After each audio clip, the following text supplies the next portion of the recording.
morning, guys. Um, so today we're going to speak about coronavirus.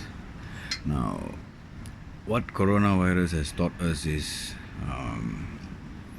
as we can observe from human behavior about this virus, is people tend to panic. So yesterday I was in Mid Valley. It's a big mall. Uh, there were there was a huge crowd gathering, queuing up, going zigzag like that, you know, to enter a pharmacy, which I think they have face masks in stock or something like that. I'm not too sure what was going on over there, but they were entering a pharmacy, so they were waiting for their turn.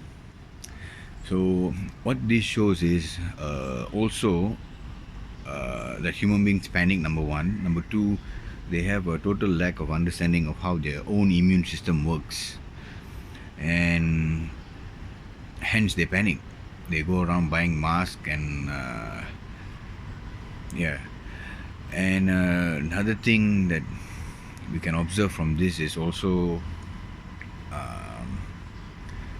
how we take for granted basic hygiene practices. So recently, gyms have taken a effort to show its members that they are going around cleaning the machines, wiping it down constantly, couple of times in a day, providing hand sanitizers and so forth. Now, not to say that the gyms have not done this in the past, it's just that they have not recorded and put it on social media to convince people that it's safe to come into their gym and so forth, because this is being done on a daily basis. I'm not going to go and show around people I go and wash my toilet every day, or I flush my toilet after I use, so it's common sense.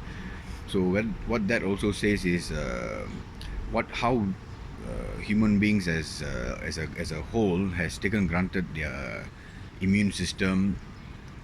Not only taken granted that they have a lack of understanding of how it works, and they rely on external source like hand sanitizers, uh, face masks, instead of focusing on the things that they are in control of, which are way more powerful tools than external sources like those. So another thing that we see emerging is research and studies are confirming that are showing that gyms are one of the areas where one can one is more exposed to this virus, coronavirus, for a simple reason being, I've been in the gym business for quite some time. So what I notice in gyms is some guys, even some ladies, when they use certain equipments, they first of all they train without even bringing a towel, to wipe down their sweat and so forth. So they leave a puddle of sweat there, and it's very unhygienic. And some gyms don't even have basic cleaning stuff for the members to use in order to clean the machines before they use and after they've used the machines. So all this is being addressed now, and people are becoming more aware of personal hygiene, which is a good thing. So coronavirus has not just taught us how human beings behave, but it also has taught us how we should be taking care of ourselves, personal hygiene, what matters more importantly, like caring for your immune system. So with the studies that show that gyms are becoming are very prone areas where one can catch this virus, it fails to show that it is in the gym or in any form of physical activity, exercise, that one strengthens the immune system. So how do we combat this now? Am I afraid of this coronavirus and so forth? Honestly, I'm not, because it's something that can be controlled, and the media has a tendency of blowing things out of proportion, and this makes news. This makes great for headlines and so forth, scaring people. So how you can address this personally is, first of all, you got to strengthen your immune system. If your immune system is strong, you can fight off this virus quite easily. And what these studies and media is not showing is the people that uh, come into contact with this virus and recover. That is not being highlighted. Why? Because it doesn't sell. So what is being highlighted is how many people have contracted the virus and how many deaths has taken place. Now, if you study it a bit deeper, you'll notice that the people that get this virus and die from it are people with compromised immune system. So, step number one is to practice personal hygiene. That means you can still shake hands with people.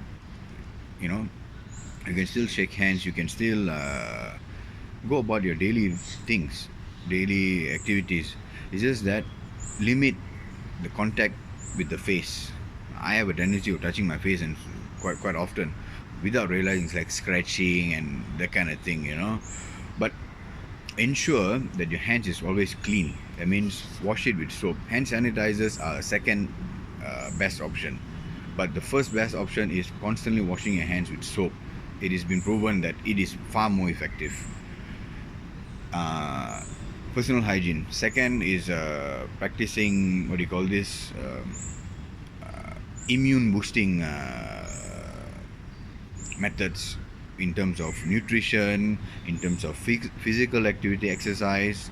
So let's speak about nutrition. How does one strengthen our own immune system via nutrition? So when a person gets sick, when a person visits a doctor, okay, mild sickness, fever, cough, flu, what does the doctor advise most of the time? You need to drink more water, number one. So take note. Hydration. So keep yourself hydrated well so that the body can flush away toxins, impurities that's in the body. It can be flushed away. Number two, the doctor will also advise eat more fruits, eat more vegetables. Now here's the question I have for you guys. Now, if these are the methods that one can recover faster and quicker by keeping yourself hydrated, by eating more fruits, by eating more vegetables, proven ways that one can get better health, why doesn't this become a lifestyle? Why doesn't this become a day-to-day practice? Now, I've been a meat eater before. Okay, so I'm coming from an angle where I've experienced both, and I'm choosing to be a vegetarian and mostly and almost a vegan. So I don't consume milk, dairy products, unless it's in. I'm not that strict when it comes to being a vegan. Hence, I still classify myself as vegetarian. I still have the occasional ice cream or cake or muffin that has dairy in it. So, and also some eggs once in a while, but not egg by itself. So I'm almost a vegan. So I'm coming from a standpoint where I've done both, and I can make the comparison and I can see the difference in my own personal health. Now take note that when you eat meat, okay, when you eat meat constantly, and when you fart, when you release air, how does the when you smell, how does the fart smell? It stinks. I've done it before. I've been a competitive bodybuilder where I consume large amounts of protein. This is when I was unaware of there are better ways to go about this of getting protein. Okay, so I used to consume a lot of meat. So whenever I release my gas, fart, the fart smells. Morning, the fart smells so very foul. So what that indicates is this flesh that you have consumed is sitting down in your digestive system, your belly, your stomach. It's rotting. So the smell that comes out, it's rotting flesh that you're smelling. Now, the gas is just an introduction to what's actually inside the body. Okay, you look at a garbage bin, it stinks from a mile away. Why? Because things are rotting in there, hence it smells. So when you visit the garbage bin, when you take a look, things are rotting, maggots are being formed. It's a nasty environment. This is where diseases comes from. Disease, means the body is not at ease, is at dis-ease. So the body is more prone to catching this kind of diseases. So the immune system is weakened. So coming back to what a doctor usually advises. Doctor advises usually like you're going to consume a bit more fruits in your diet, a bit more vegetables in your diet. So make it into a lifestyle rather than a quick fix when one is sick. So another thing about consuming vegetables and fruits. Okay, now human beings, when our eyesight is designed to differentiate color, we can see a variety of color compared to most animals. Why we've been built this way is because our nutritional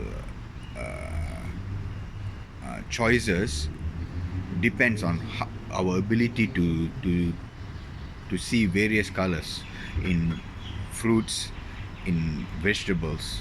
So when you see a fruit that is purple, or a vegetable that is red, now that color comes from a certain ingredient or substance that's in that food, that that food is rich in a certain ingredient that will be beneficial for the human. Hence, we are able to see different colors. So, whenever you're eating fruits or vegetables, go for fruits or vegetables of the rainbow color. What I mean by that is, don't just consume greens, include reds, include purple. So, this will serve different functions in the body, boosting overall immune system. Iron, for example. Okay, iron is known to increase red blood cells. Red blood cells in the body, what it does is it takes up more oxygen. So when there's more oxygen in the body is healthier. It's able to function at a more optimal level. So that's iron. Food that are rich in iron. I'm just guessing over here. Beetroot, different types of fruits. So you guys can Google this further. What I'm trying to get across here is, you have a perfection in your body, which is your immune system. It's a system that is already designed to perfection. When you get a cut on your hand, the body knows how to heal. You don't have to tell the body, okay, now I need you to heal. You don't have to go and pinch and put it closer so that it heals quicker and all that. The body does it by itself. All you need to do is assist it by not getting in the way. That means do not go and get yourself exposed to more contaminants and making it infected, or don't go and move the cut area, exposing the cut even more and maybe even aggravating the cut. So that is what I'm trying to get across here. Assist your immune system to become stronger. Don't stand in its way in terms of by consuming lots of meat products. Now, I'm not trying to convince you guys to become vegetarians or so forth, but if you do a bit more research on this, unbiased research, if you think about it carefully, or you guys can even experiment this on your own. Okay, buy a portion of salad, leave it on your table, and buy a portion of meat, say beef, chicken, or what, leave it on the table, let it sit there and rot for 1 week or 2 weeks. Okay, this is what is going on in your body. observe how those two food items rot organically, how they rot, and I want you to tie this into this is how these food are being processed and basically digested and rotting in the body. Because when you pass motion, when you have bowel movement, not everything in your system comes out. Some stuff is still going to be stuck inside, and this is where you get disease from. So the reason why I went the vegetarian way firstly was mostly due to I didn't see the reason why I need to kill another animal, a sentient being, for my own consumption. Now, I eat to live. Can I eat vegetables and fruits and non-animal products to live? I can. So that's why I've chosen that. But it has other beneficial traits as well. So it boosts your immune system. Uh, it will help with maintaining one's health as well. So, with that being said, I will encourage you guys to do a little bit more research on healthier lifestyle, how to boost your own immune system rather than panicking and going buying face masks. I don't know what's this craze in Australia where people are going crazy about buying toilet rolls and all that. So, I can only think about they are using it when they go to toilet. Wash your hands often, wash after yourself when after you had a bowel movement, or even use the toilet for number one, so boost your immune system, eat healthier, and exercise. If you're afraid and you're still not convinced, if you're afraid that gym is not suitable for you at this moment, just practice exercising. You can even exercise in the comforts of your own home. There's plenty of YouTube channels out there you guys can follow from. You guys can get ideas from what kind of exercises you can do at home without even any equipments, with just using body weight, simple stuff that you can practice at home with your kids. Educate them from young age and show them by example as well. So with this video, what I want you guys to take away from is you have control over your immune system. Another person that you can do research on YouTube is Dr. Joe Dispenza. Dr. Joe Dispenza was almost paralyzed from a bicycle accident. Now he recovered solely from his own mind. He believed that he can recover. Okay, he's written a book called The Placebo Effect as well. Now, what a placebo effect is, to a patient is given either a placebo or an actual medicine for, let's say, an example, headache. Now, the doctor gives the person actually a sugar tablet and says this will cure your headache. Now, a person takes it and the headache is cured. So what actually cured the person was the belief that the person was receiving actual medication from the doctor. So by believing, the body is able to produce its own chemicals, its own medicine. We are actually a walking medicine cabinet. We have the system. That's why I said it's a system. It's a perfection. Our immune system is a work of perfection. It knows how to heal itself. Just don't get in the way. So you don't have to be superhuman and all to become to boost your immune system, because the system itself is super. So with that being said, I would invite you guys to actually do some research on your own in order to practice a healthier way of living, and do not panic when it comes to this coronavirus thing. Alright, that's all I have for today, guys. We'll chat soon. Peace out.